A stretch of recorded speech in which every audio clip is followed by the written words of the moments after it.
अब चलते हैं और देखते हैं हिंदी या फिर आर्य भाषाओं का और विभाजन।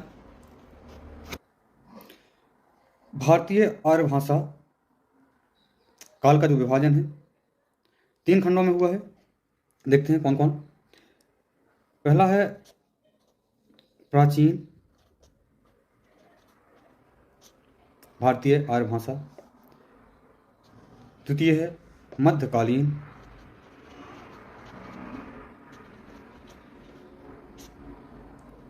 भारतीय आर्य भाषा, और तीसरा है आधुनिक भारतीय आर्य भाषा। कौन सा?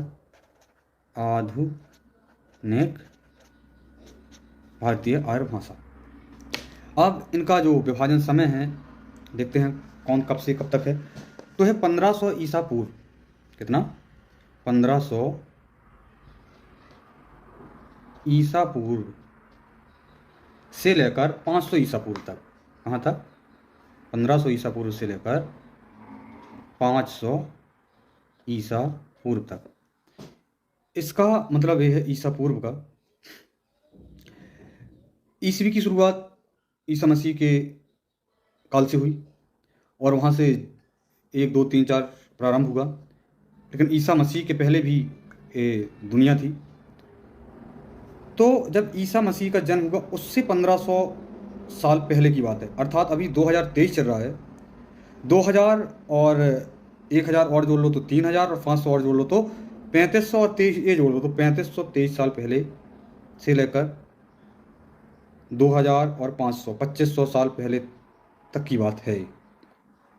और इसका जो मध्यकालीन काल विभाजन है तो 500 ईसा पूर्व से होगा 1000 ईस्वी तक।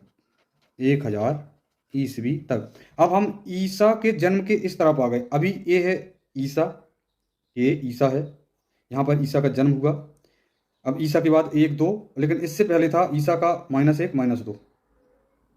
तो अगर हम यहाँ से काउंट करते हैं वो ईसा को कितने साल हुए, अगर यहाँ की बात -2 की, -2 साल की या 2 साल ईसा पूर्व की, तो 1 2 3 4 5, यहाँ से यहाँ तक टोटल 5 साल हो गए। 1 2 3 1 2 3 और इसके 2, 5 साल पहले की बात है। तो इसी तरह से हम अब ईसवी को आ गए हैं। ईसा इसे हमने यहाँ से यहाँ तक आकर के ख़त्म कर लिया है। अब हम इस तरफ जा रहे हैं, धनात्मक जा रहे हैं। और आधुनिक काल का जो विभाजन हुआ है ये है 1000 ईसा पूर्वी से 1000 ईसा से वर्तमान तक। 1000 ईसा से वर्तमान तक। और अब हम देखते हैं कि प्राचीन काल में क्या, प्राचीन काल में कौन सी भाषाएं थीं और कैसी भाषाएं थीं, इतने के बीच में कौन सा भाषा का काल था। तो हम देखते हैं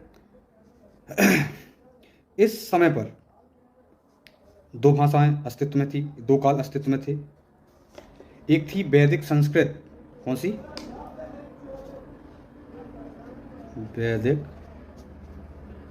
संस्कृत। इसका काल है 1500 ईसा पूर्व से और 1000 ईसा पूर्व तक। कितना? 1500 1.5 के से 0.5 के तक। ये सब ईसा पूर्व की बात है। और दूसरा था इसमें लौकिक संस्कृत। कौन सी थी? लौकिक संस्कृत। इस पर था, इसका जो समय काल था 1000 ईसा पूर्व से 500 ईसा पूर्व, जो बच जाता है अब 1000 ईसा पूर्व से 500 ईसा पूर्व। ये सॉरी, यहाँ पे 1000 के तक है। और अब ये यहाँ से 1000 से लेकर के 500 ईसा पूर्व तक लौकिक संस्कृत का काल रहा। अब हम देखते हैं मध्यकालीन जो भारतीय आर्य भाषा था, इसमें कौन कौन सी भाषाएं थी और क्या था क्या नहीं था, देखते हैं। तो मध्यकालीन में हम देख पा रहे हैं कि सबसे पहले आती है एक भाषा जिसका नाम है पाली। कौन सी? पाली। और इसका है जो समय है 500 ईसा पूर्व से 500 ईसा पूर्व से तो 1 ईस्वी तक। कहाँ तक? 1 ईस्वी तक। और इससे इसकी जो विशेषता है इस पाली वाले की, तो इसमें इसे मागधी या माधवी भाषा भी कहते हैं। क्या कहते हैं? मागधी या माधवी। इसे मागधी या माधवी भाषा भी बोलते हैं। और इस पर एक चीज़ और है, इसे फर्स्ट या प्रथम प्राकृतिक भाषा भी बोलते हैं। क्या? प्रथम प्राकृतिक भाषा का दर्जा भी इसे प्राप्त है।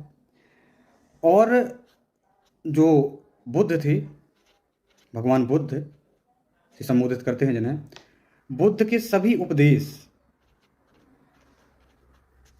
भी इसी पाली भाषा में है। अब चलते हैं, दूसरा भाषा आता है पाली के बाद आता है प्राकृतिक। कौन सी? प्राकृत।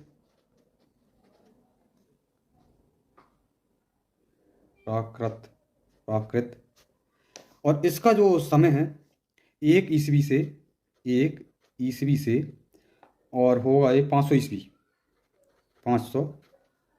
ईस्वी तक। और इसे बोलते हैं सेकेंड प्राकृत भाषा। इसे बोलते हैं क्या? सेकेंड या द्वितीय प्राकृत भाषा।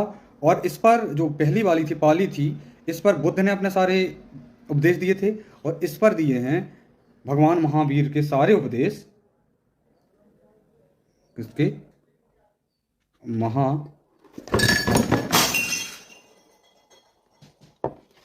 मोरी मम्मी। तो महावीर, भगवान महावीर के सारे उपदेश सेकेंड प्राकृतिक या प्राकृतिक भाषा में दिए गए हैं। और अब जो तीसरी भाषा यहाँ से उभर के आती है सामने, वो आती है अपभ्रंश। क्या?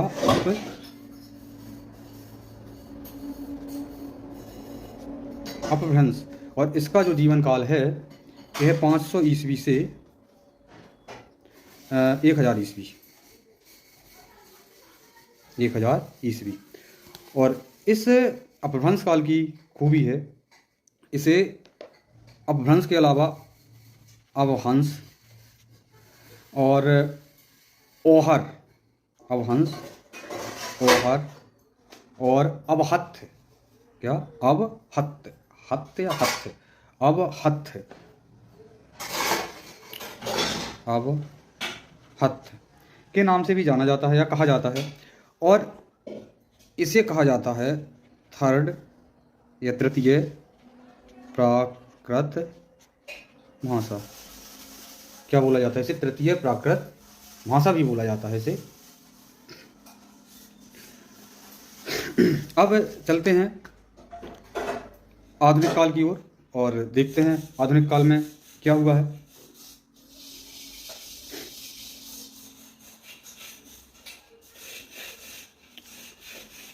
आधुनिक काल में अब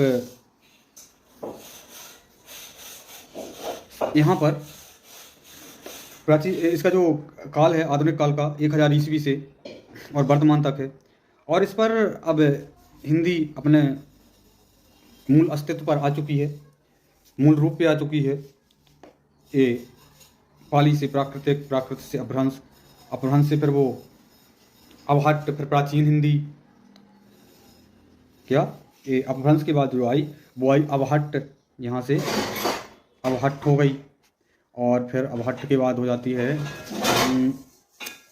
प्राचीन हिंदी या खड़ी प्राचीन हिंदी, फिर इसके बाद हिंदी।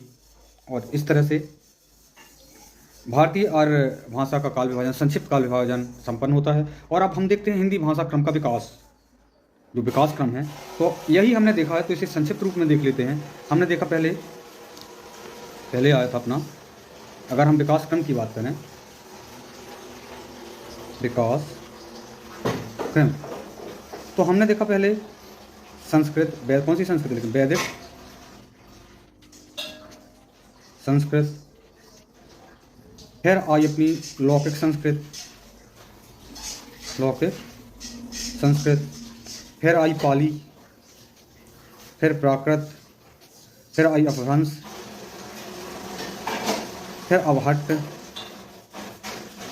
फिर आई प्राचीन हिंदी और अब आधुनिक हिंदी।